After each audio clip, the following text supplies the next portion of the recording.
Makada channel sigi maiki digi mayam puna upataram na okchaba galo ne ko na kuramjari amadi channel sina mayam gi mafam da update ama puduna lakchari tabisi.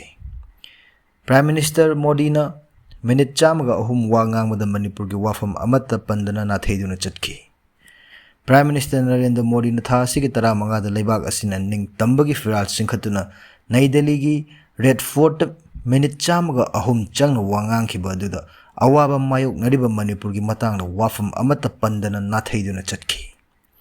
Masina fibam sokna leiriba state asida achoba singnaba ama wehelle.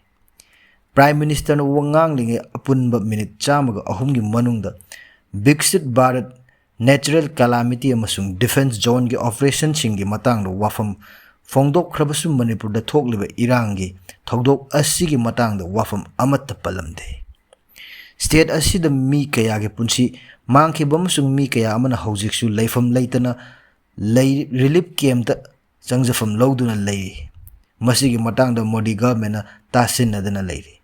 State asida chahi asigi February thadagi president rule thamkhrabasu mi lising kayadi makoi gi imung singa setna khainaduna relief camp singda hingli. Report amagi matungina state asida relief camp chamaga humdrarom tongan ba mafamda leirabasu tangai fadaba machaksing toilet amasung kitchen gi khudong chabadi leitri. State asida lobu kayara khana singnaduna lakli khunai gi oiba amatta oiba langla adusu amang ata thokre. Adubu masigi matangda center nadi masak thokpa thabak amata lokhatpa leitri. Senba chahi ing 2025-26 ki Manipur budget asi puthokhiba Union Finance Minister Nirmala Sitaram gi wafam ningsing baga loina na wafam mafam asida leiriba miyam gi punsi mahing fagatnaba thorang uba fangde.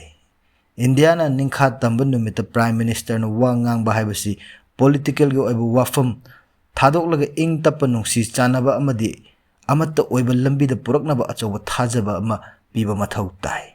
Biksit Bharat asi leibak asigi achoba vision amani.